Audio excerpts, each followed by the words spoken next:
Corinne Lepage, nous vous le disions en titre, est en campagne pour les présidentielles. Elle faisait escale, non pas à Toulouse aujourd'hui, mais à Beauce. L'ex-ministre de l'Environnement du gouvernement Juppé répondait à l'invitation d'un collectif qui refuse l'extension des pistes de l'aéroport. Catherine Lecomte, Vincent Kellner. Certains auraient pu l'attendre à Toulouse pour faire l'union, mais l'ancienne ministre de l'Environnement du gouvernement Juppé a préféré Saint-Aubin à Épinay. Pour sa première candidature à l'élection présidentielle, Corinne Lepage affiche d'emblée sa couleur.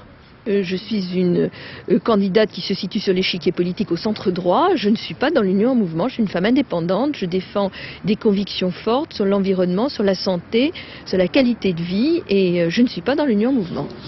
Une qualité de vie également défendue haut et fort par le comité qui l'a invité, celui qui se bat contre l'extension de la piste de l'aéroport de Beauce. Dans l'assistance, rien que des riverains mécontents et inquiets qui ne pensent qu'à s'opposer au projet à ses nuisances pour l'environnement, un des thèmes favoris de la candidate en campagne.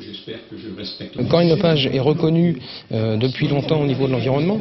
Elle a défendu les riverains de l'Erika, de la Mococadix et bien d'autres dossiers encore. Donc c'est à ce titre, au titre de l'avocate, que le comité l'a rencontrée au mois de décembre, de façon à lui exposer le dossier en l'état actuel et de façon à ce qu'elle prenne en charge notre défense.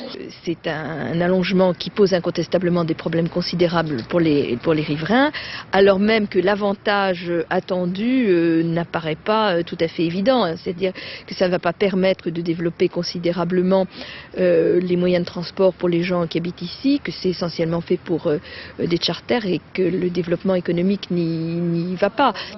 Cette défense devrait se concrétiser sur le terrain après les élections présidentielles. Déterminé, le comité est décidé à mener la bataille jusqu'au bout. Opération escargot et autres actions devraient continuer à se succéder, histoire de maintenir la pression.